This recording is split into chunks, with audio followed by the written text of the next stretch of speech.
Assalamualaikum warahmatullahi wabarakatuh.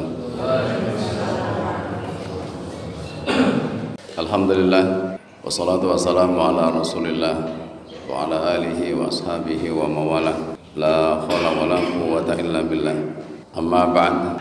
Qala Allah Ta'ala fi Qur'anil Karim, a'udzu billahi minasy syaithanir rajim. Bismillahirrahmanirrahim. Ya ayyuhalladzina amanu taqullaha haqqa tuqatih wa la tamutunna illa wa antum muslimun. Hadirin rahimakumullah, rekam jejak perjalanan hidup Bunda Khadijah bersama dengan Rasulullah selama 15 tahun itu terukir dalam sebuah hadis.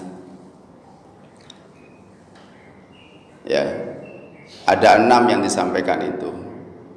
La innaka la tasilur rahim wa tasduqul hadis wa taqsibul kalla wa taqsibul maqdum wa tuqrid dhaid wa tu'inu ala nibi alal haq. Itu rekam yang sangat kuat pada diri Rasul dan ditangkap betul oleh Bunda Khadijah. Pertanyaannya, tentu ini menjadi pujian kepada Rasul. Tapi dalam konteks kehidupan kita, bolehkah manusia itu memuji manusia yang lain? Tentu jawabannya boleh atau tidak boleh. Boleh ketika apa yang kemudian disampaikan, pujian yang diberikan itu adalah bentuk kejujuran dan mampu membangkitkan kebaikan yang lain. Tapi menjadi sesuatu yang haram kalau justru itu adalah sikap yang justru akan membahayakan dan menjatuhkan kepada orang yang dipuji. Pada prinsipnya jelas pujian itu milik Allah gitu ya. Tetapi seorang muslim juga dididik dalam syarat ini untuk jujur mengakui kelebihannya. Karena kebaikan yang telah dilakukan oleh orang lain itu sebagai bahan sesuatu yang patut untuk kita ikuti dan kita tiru itu. Sepanjang itu maka boleh. Tapi kalau kemudian pujiannya bukan dalam rangka itu, tetapi hanya ingin menunjukkan sikap yang hanya mungkin menyenangkan bagi orang yang dipuji, maka ini sesuatu yang tidak diperbolehkan. Hadirin rahimakumullah, ada satu kalimat, ada di antara kalimat-kalimat yang disampaikan oleh Rasulullah yang disampaikan oleh Bunda Khadijah tentang kemuliaannya itu, yang menggambarkan inilah sesungguhnya aktivitas Rasul setelah menikah bersama dengan Bunda Khadijah sampai di usia 40 tahun. Senantiasa menyambung silaturahim, Pak. Nyambung silaturahim. Silaturahim itu yang dimaksud itu kepada keluarga sendiri. Jadi kerabat kita itu yang memiliki hubungan darah yang paling dekat. Kalau kita ini pergi kepada siapapun lah misalnya, atau mendatangi kepada seorang ustadz atau silaturahim kepada tokoh, ya itu bisa dimaknai juga silaturahim. Tapi sesungguhnya itu bentuknya adalah ziarah, mendatangi, berkunjung. Karena yang dimaksud dengan silaturahim itu adalah menghubungkan dengan yang memiliki ikatan darah. Satu. Yang kedua, lebih ditekankan lagi bahwa ini maksud silaturahim adalah namanya saja menyambung, Pak. Berarti upaya untuk menyambungkan sesuatu yang telah terputus. Jadi silaturahim itu boleh kepada keluarga semuanya itu, tetapi justru yang paling penting adalah kepada keluarga yang terputus komunikasinya, yang tidak baik hubungannya, yang tidak baik sikapnya kepada kita. Nah, ini sesungguhnya yang paling rumit. Makanya kalau kemudian kita silaturahim kepada keluarga yang memang dia baik sama kita, itu namanya bukan silaturahim, itu namanya mukafi, membalas kebaikan. Iya kan Pak? Membalas kebaikan itu. Dan selama ini yang hanya bisa kita lakukan itu. Bisa enggak kemudian kita mendatangi keluarga kita, saudara kita, kakak beradik itu, yang kemudian terputus komunikasinya, atau mungkin ada semacam bentuk perselisihan, lantas kita tetap kita datangi, itu yang sesungguhnya makna silaturahim. Angel ya Pak. Terus gimana itu? Jadi itu kalimat. Jadi silaturahmi itu bukan membalas kebaikan. Kalau saya mendatangi adik sekalipun itu luar biasa Pak. Tapi karena adik saya baik, itu namanya bukan silaturahim. Iya betul itu keluarga saya. Karena silaturahim yang dimaksud adalah menghubungkan yang memiliki ikatan nasab yang saat itu sedang terputus hubungannya. Bukan karena faktor jarak jauh, bukan. Tapi memang yang dekat pun bahkan terasa rasanya berat ya Pak.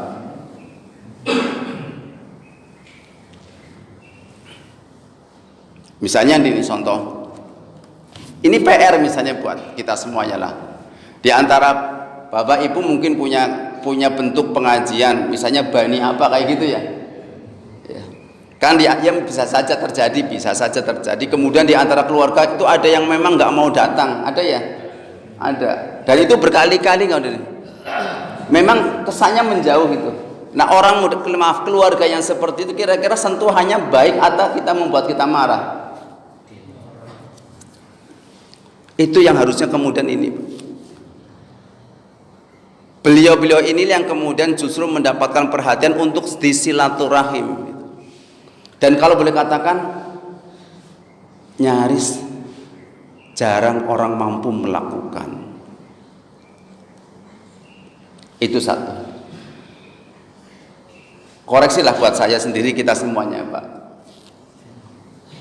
Kita punya sekian banyak, bahkan mungkin ada paman, mungkin ada pakde, bulik, atau bahkan ponakan, tunggal putu ya Pak ya. Ada di antara mereka yang kemudian kita rasakan sikapnya berbeda sama kita, ada. Tapi pertanyaannya setelah kemudian kita tahu, apakah pernah kita melangkah untuk silaturahmi kepada beliau?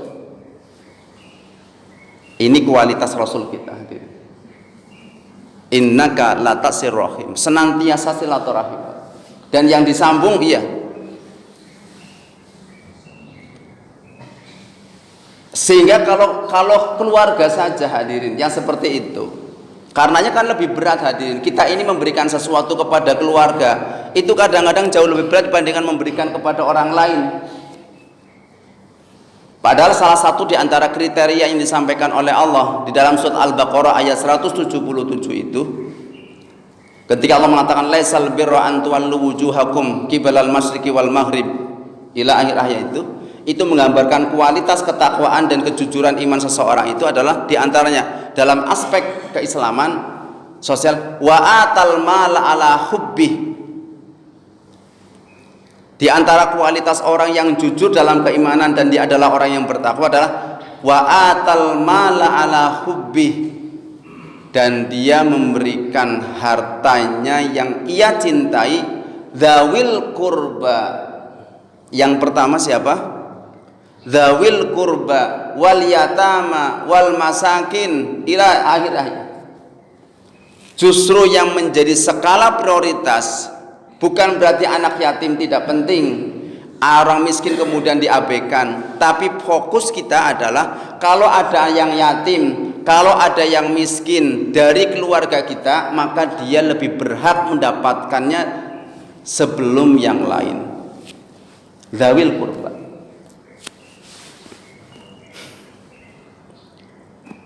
Saya mau tanya lagi, kira-kira berat apa ringan hati ini? Dzawil qurba. Wa jadi panjenengan boleh ngasih hadiah, Tapi jelas kemudian langsung kita petakan, mana nih di keluarga kita ada enggak di antara nanti yang orang-orang yang kita beri, ada enggak keluarga kita yang jauh lebih keadaannya lebih membutuhkan. Kalau ada, maka skala prioritasnya itu adalah keluarga. Kenapa hadirin? Kata Rasulullah, sodaqah alal miskin sodaqah wa ala dirrahim isnatani, kata Rasulullah. Kalau kita sedekah kepada orang miskin, itu dapatnya cuma nilai sedekah, Pak. Wa ala dirrahim. Tapi kalau kemudian kita memberikannya kepada yang memiliki ikatan persaudaraan, kekerabatan, bahkan nasab, itu isnatani, kata Rasulullah. Dapat 2 pahala. Dapat 2 pahala, Pak. Pahala sedekah sendiri, pahala upaya menyambungkan silaturahim. Kalau ini kemudian difahami oleh kita, Pak, tenan, Pak. Kerukunan itu sesungguhnya dimulai dari ini dulu, Pak. Sebelum kita bicara untuk kemudian menyatukan hati masyarakat, jangankan satu masyarakat hadirin, bahkan satu keluarga saja. Antar rumah jangankan itu hadirin. Udah satu rumah dulu. Tinggal kita evaluasi sejauh mana kemudian perasaan kita terhadap adik-adik kita, keluarga kita. Seperti apa kemudian perhatiannya. Rasanya begitu ringan untuk memberikan bantuan kepada orang lain, tapi begitu berat, Pak. Tangan ini untuk kemudian terbuka memberikan sesuatu kepada keluarga kita sendiri. Hadirin rahimakumullah. Makanya ikatan rahim itu memiliki kedudukan yang mulia di sisi Allah Subhanahu wa taala. Keluarga lah, Pak. Ya. Kakak beradiknya itu mendapatkan prioritas. Masing-masing tentu punya beban lah. Tapi ikatan persaudaraan itu tidak akan pernah kemudian terhalangi hanya karena urusan beban masing-masing itu. Oh jelas Pak, kalau orang tua jelas mengikat, Pak. Apalagi bagi laki-laki itu. Dan ini harus diilmui betul, Pak. Maaf, baik suaminya maupun istrinya. Istrinya harus tahu, harus memahami bahwa suaminya itu punya saudara yang miskin. Itu juga punya hak untuk kemudian dinafkahi, maaf kalau misalnya, oleh suaminya gitu. Panjenengan itu punya kewajiban, Pak. Harta panjenengan yang berlebih itu bukan untuk istri panjenengan saja, bahkan lebih penting untuk kepada apalagi orang tuanya. Jika seorang istri tidak boleh kemudian menghalangi ketika kemudian suaminya ingin memberikan bantuan kepada kerabatnya, upaya untuk apa? Silaturahim. Kalau orang tua jelas, Pak, itu bukan. Bahkan harta kita itu hartanya orang tua, kata Rasulullah. Ya, kamu dan hartamu adalah milik orang tuamu. Jadi kalaupun orang tua kita ngambil harta kita tanpa izin pun, nganggo motornya sampean, maaf jebule rusak, apa maning rusak, pokoknya rusak parah lah itu, nggak boleh marah, Pak. Karena itu harta orang tua kita sendiri. Dan ini yang perlu ditanamkan pada anak-anak kita. Tapi meskipun sebagai orang tua ya tetap berhak begitu. Hadirin rahimakumullah, itu satu bagian lah. Sekian banyak kemudian kebaikan, bahkan itu bukan hanya kepada keluarga, tetapi kalimat yang disampaikan oleh Bunda Khadijah menarik, Pak. Sebelum ucapannya jujur, membantu orang yang kesusahan, meringankan beban, menghormati tamu, itu kan urusannya orang lain. Tapi di awal Rasulullah dipuji oleh Bunda Khadijah itu karena kebaikan kepada keluarganya dalam urusan silaturahim. Itu yang dinomorsatukan. Jadi kebaikan seseorang itu siapa? Diukur kepada kita. Ukurannya adalah sejauh mana kita ini punya kebaikan kepada keluarganya dulu, bukan kepada orang lain. Itu nanti kalau mau nyalon aja. Kalau mau pencalonan silakan nampakkan kebaikan kita pada orang lain itu. Ya terserah, Pak, gitu ya. Iya misalnya gitu ya, Pak. Karena harus berangkat dari sini, Pak. Lah bagaimana dia akan baik kepada orang yang dipimpin masyarakatnya, lo sama keluarga aja nggak baik, Logikanya nggak pernah paham, Pak. Dan itu yang disampaikan oleh Umar bin Khattab, Pak. Ketika Umar bin Khattab kemudian ingin mendatangkan, tolong datangkan, beliau mengirimkan surat agar mendatangkan salah satu di antara masyarakatnya yang terbaik untuk diangkat menjadi seorang gubernur. Datang orang yang terbaik itulah, diutus. Ketika orang itu datang mendatangi Umar bin Khattab, Umar bin Khattab itu sedang bermain-main dengan anak kecil, Pak. Orang itu heran, engkau bermain-main dengan anak kecil? Pertanyaan itu bagi Umar sesuatu yang sangat mengagetkan. Lantas bertanya, kamu punya anak enggak? Punya. Kamu pernah menciuminya enggak, menyayanginya? Enggak. Kata Umar, bagaimana mungkin akan jadi seorang pemimpin kalau terhadap keluargamu sendiri kamu enggak sayang? Jadi kebohongan kalau ada kemudian seorang pemimpin dia baik kepada masyarakat tapi sesungguhnya dia jahat sama keluarganya. Ya, kebaikan tentu ukurannya adalah panduan syariat. Baik. Nah, yang lain itu hadirin, coba hadirin. Kalau boleh saya menggunakan kalimat yang ada pada diri Rasul, sejauh apa sih kebaikan Rasulullah SAW? Kalau boleh digambarkan seperti ini hadirin. Orang-orang yang mengalami kesusahan di masa hidupnya bersama dengan Rasulullah, mereka tidak akan pernah memiliki rasa putus asa, Pak. Kalau bahasanya ini, Pak, seakan-akan mereka tidak pernah putus asa saat mereka kemudian menggodor setiap pintu itu untuk meminta dibantu, minta pertolongan, dan mereka ditolak. Bagi mereka tidak masalah karena mereka belum mengetuk rumah Muhammad sallallahu alaihi wasallam. Jadi kalau ada orang mengalami kesusahan di Mekah itu, mereka tidak pernah khawatir, saya minta tolong sama dia ditolak nggak apa-apa, tetangga sebelah ditolak nggak masalah, minta dibantu nggak dibantu, kan aku belum ngetuk rumahnya Muhammad. Keren apa enggak, Pak?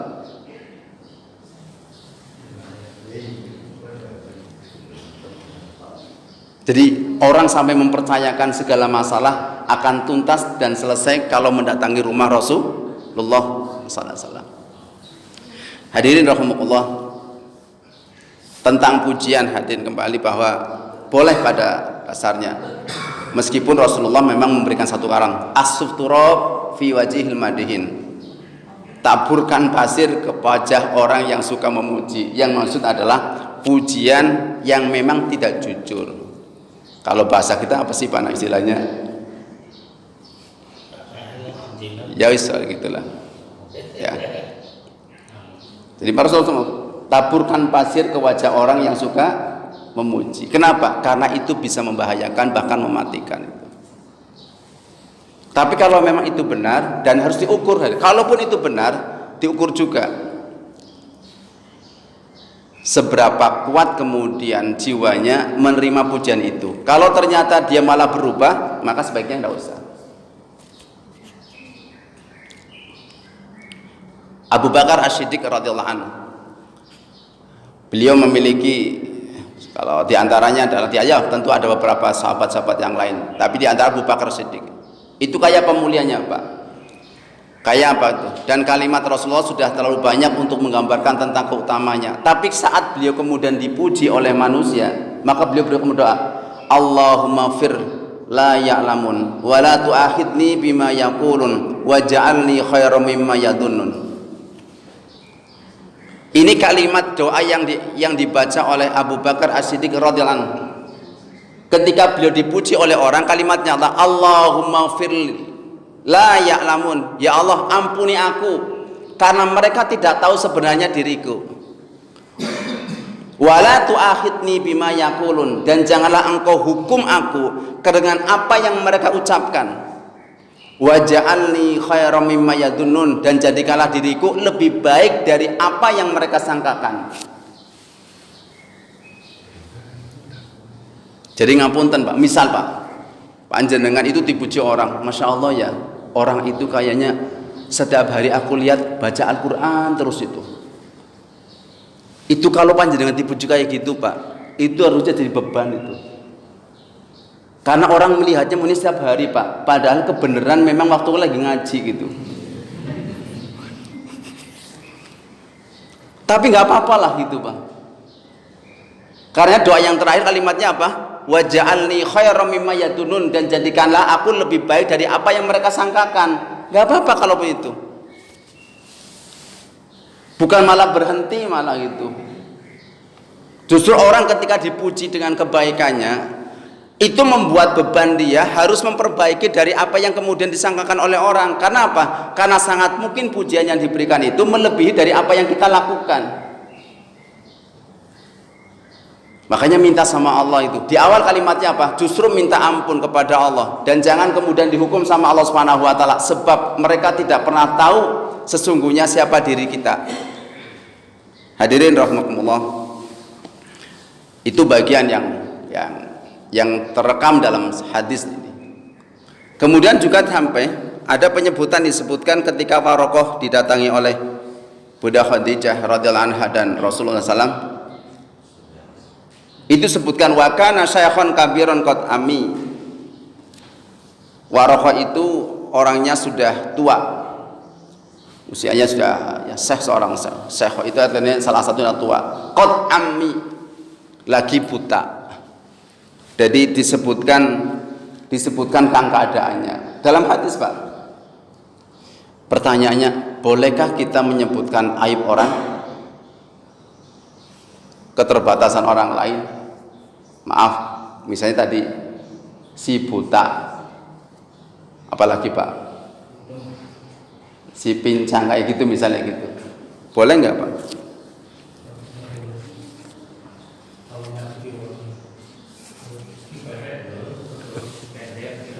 Iya, boleh nggak? Sepanjang itu bukan untuk menghina, bukan untuk menghibah, artinya menyebarluaskan keterbatasan, kekurangan orang lain, tapi maksudnya untuk menjelaskan. Tapi jujur Pak, tanyakan kepada yang bersangkutan, boleh nggak? Ridho apa enggak? Ridho apa tidak? Kalau ternyata dia tidak ridho, maka nggak boleh Pak.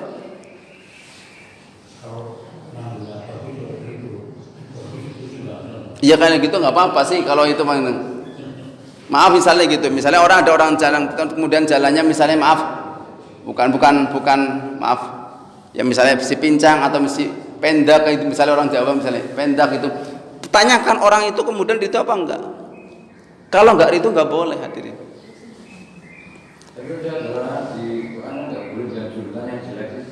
Iya. Iya.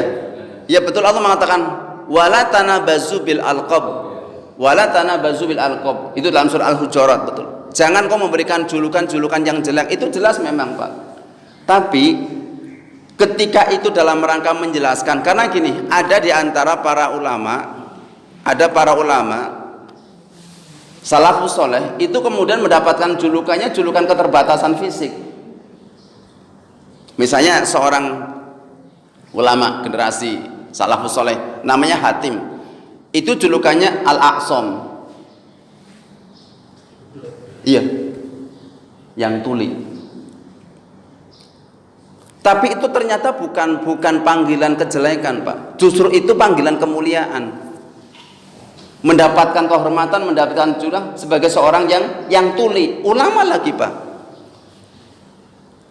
Pertanyaannya, iya itu julukan dan itu bukan keadaan sesungguhnya, tapi ini adalah penghormatan dari para salafus soleh yang hidup di zamannya karena akhlaknya Hatim terhadap seorang wanita yang pernah datang kepada beliau ingin menanyakan sebuah perkara atau sebuah urusan. Sebelum menyampaikan, ternyata wanita itu kentut di hadapannya dengan suara yang keras. Kira-kira wadon tekani ustad pantakon jebule ngentut, Pak. Kowe izin apa mboten, Bu?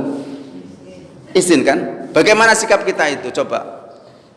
Sikapnya Hati, Masya Allah, Pak. Begitu kemudian sang wanita kemudian dalam kondisi malu, tapi kan memang ada hajat menyampaikan sesuatu, disampaikan. Hatim apa sikapnya? Apa ya Bu? Saya nggak dengar. Diulang lagi pertanyaan, saya nggak dengar berkali-kali sampai sang ibu kemudian punya kesimpulan, wanita ini punya kesimpulan, ternyata ulama ini. Pertanyaannya, Seberapa lama kemudian Hatim mengambil sikap untuk pura-pura tuli sampai wafatnya ibu tadi? Ada Pak akhlak orang ibu? Agar wanita itu selama hidupnya tidak memiliki rasa malu kepada seseorang, bukan kepada masyarakat, Pak. Menjaga rasa malunya saudaranya saja seperti itu.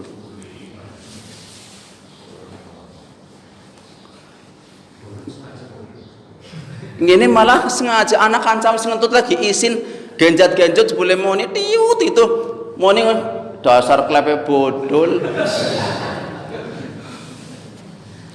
Orang sudah malu, Pak, dan Rasul memberikan, Pak. Rasul pernah menyampaikan kalimat ini, memberikan nasihat kepada sahabat. Kami dinasihati Rasulullah SAW untuk tidak mentertawakan kentut yang berbunyi. Coba kentut yang berbunyi. Ya karena mungkin ada ambune kan, Pak, gitu ya. Jadi enggak usah kemudian kayak ayam goleti anak kayak gitu. Siapa sih ki? Mambune kayak kawan kayak kawan. Udah, Pak. Kasihan gitu kata Rasulullah. Jangan kalian tertawa. Kentut yang berbunyi. Jangan kalian tertawa. Nah, kalau yang berbunyi saja nggak boleh tertawa, apalagi nggak berbunyi.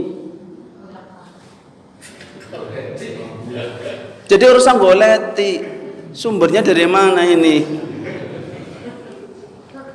Itu akhlak. Kalau kontennya bercanda biasanya Nggak boleh, Pak, tetap, Pak. Karena kalimat Rasul itu gini. Saya terus terang, Pak, akhirnya kemudian mohon maaf. Kenapa ya Rasul sampai menyampaikan nasihat itu justru ketika Rasulullah lagi khutbah? Lagi khutbah, Pak.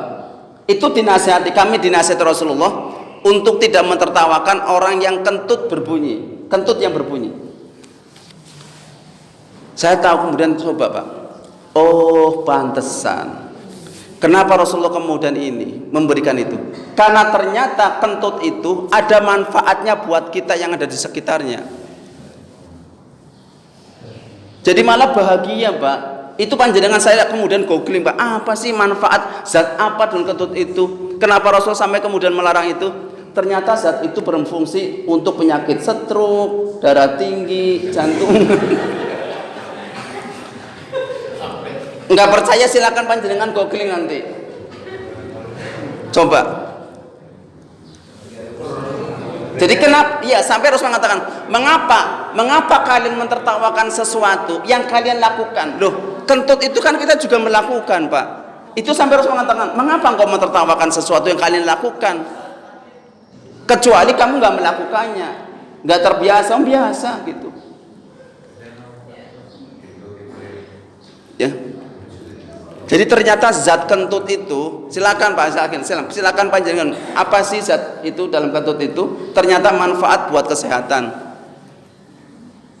Mungkin ini perlu dilakukan oleh riset oleh dunia kedokteran. Jadi tidak harus dengan impuls, mungkin dengan itu juga bisa. Cuma nggak tahu lewatnya apa. Itu hadirin rahimahullah. Baik hadirin rahimahullah. Itu yang disampaikan oleh Bunda Khadijah. Berlanjut kepada hadis berikutnya. Khadijah lantas berkata kepada Warokoh, wahai anak pamanku, karena Warokoh itu adalah saudara sepupu Bunda Khadijah. Dengarkanlah berita dari putra saudaramu. Warokoh berkata kepada Nabi setelah kemudian Rasul menceritakan, wahai putra saudaraku, apa yang kamu lihat? Rasulullah kemudian mengabarkan kepadanya apa yang dilihatnya, menceritakan semua peristiwa yang dialami ketika beliau didatangi malaikat Jibril, ya. Atau yang beliau saat itu belum dikenali sama Rasulullah, itu siapa nggak tahu. Yang jelas Rasulullah khawatir kalau itu adalah setan yang akan menjadikan beliau sebagai seorang dukun. Di antara penjelasan para ulama, maka Warokoh berkata, hadza namus alladzi unzila ala Musa. Yang datang kepadamu itu adalah namus. Namus itu nama lain dari malaikat Jibril, sang pembawa berita besar atau berita rahasia. yang diturunkan kepada Allah Subhanahu wa taala, yang diturunkan Allah Subhanahu wa taala kepada Nabi Musa alaihi salam. Kalimatnya, Pak. Jadi menjelaskan, berarti menjelaskan itu yang datang kepadamu malaikat Jibril menyampaikan wahyu. Langsung mengambil sikap. Apa kalimatnya? Kata ini, ya laitani fiha jada'an akuna habban hina yukhrijuk qaumuka. Andai saja, aduhai, andai saja saat itu aku masih sangat muda, aku masih hidup tatkala kaum mengusirmu. Saat itu digambarkan kurang lebih usianya ya hampir 100 tahun lah kurang lebih. Maroko itu. Berandai-andai, Pak. Andai saja usiaku saat itu masih muda, aku masih kuat, maka aku akan membela-Mu lah. Rasul bertanya, apakah mereka akan mengusirku? Mereka berkata, Maroko berkata, ya, tidak ada seorang lelaki pun yang datang dengan membawa yang engkau bawa, yang dimaksud para nabi, kecuali akan dimusuhi. Kalaulah harimu tatkala engkau diusir, ya, aku menjumpaimu, pasti aku akan menolongmu dengan pertolongan yang kuat. Lalu kemudian dalam hadis ini disebut sebagai kalimat ayat, summalan yanshab warokoh antuwaf. Lalu tidak lama kemudian Warokoh meninggal dunia. Dalam sejarah disebutkan setelah Rasulullah SAW bersama dengan Bunda Khadijah datang kepada Warokoh mendapatkan penjelasan tentang posisinya sebagai utusan Allah, dan ada sebuah kalimat yang disampaikan oleh Warokoh sebagai bentuk komitmen kalau Allah memberikan kesempatan hidup lebih lama lagi sampai kemudian Rasulullah berdakwah, maka siap akan membelanya. Kenapa? Karena pasti engkau akan diusir. Tapi ternyata tidak lama. Di antara sebagian para ahli ilmu mengatakan setelah 3 hari itu kemudian Warokoh meninggal. Hadirin, itu barangkali kami sampaikan di kesempatan hari ini. Mohon maaf dengan segala kekurangan dan keterbatasan. Kita akhiri dengan hamdalah. Alhamdulillahirabbil alamin. Astaghfirullah, astaghfirullah, astaghfirullah. Subhanakallah bihamdika asyhadu an la ilaha illa anta astaghfiruka wa atubu ilaik. Alafu minkum. Assalamualaikum warahmatullahi wabarakatuh.